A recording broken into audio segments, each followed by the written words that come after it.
আমরা অনেকেই কবরস্থানকে ভয়ের জায়গা মনে করি, কিন্তু এই কবরস্থান আমাদের জন্য অনেক শিক্ষার জায়গা। আর এই কবরস্থানে কিন্তু শুয়ে আছে আমাদের প্রিয়জন, অর্থাৎ আমাদের আব্বু আম্মু যাদের নেই, ভাই বোন, আত্মীয় স্বজন ইত্যাদি যারা দাফন হয়ে আছে। সত্যিকার অর্থে কবরস্থানই হচ্ছে আমাদের সে আসল ঠিকানা, যেখানে আমাদেরকে পাড়ি জমাতেই হবে। মহান রব্বুল আলামিন কোরআনের মধ্যে যে কথা উল্লেখ করেছেন সেটা আমরা সবাই জানি, কুল্লু নাফসিন যায়িকাতুল মাউত, অর্থাৎ যার মধ্যেই প্রাণ আছে তাকে মৃত্যুর স্বাদ গ্রহণ করতেই হবে।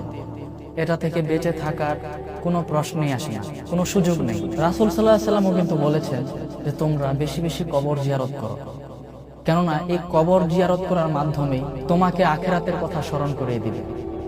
আল্লাহু আকবার। সুতরাং ভাইরা, আমরা অনেকেই কবরস্থানে যেতে ভয় পাই, বা আমরা ছোটকাল থেকে শুনে আসছি যে কবরস্থানে নাকি অনেক জিন থাকে, অনেক শয়তান থাকে, বা এটা অর্থাৎ এটা একটা ভয়ানক জায়গা। কিন্তু আসলে কি তাই? আমাদের যখন মৃত্যু হয়ে যাবে তখন তো আমাদের সেখানেই চিরস্থায়ী আমাদেরকে দাফন দিয়ে আসা হবে। সেজন্য হলেও আমরা দিনে 3 বার 4 বার, একবার হোক অথবা একটা টাইম হোক, আমরা যেন একবার হলেও কবরস্থান থেকে ঘুরে আসি। শুধু ঘুরে আসলে হবে না, কবরবাসীর জন্য দোয়া করতে হবে, এবং নিজে কখন মৃত্যুবরণ করব সেই চিন্তা ফিকির আমাদেরকে লালন করতে হবে।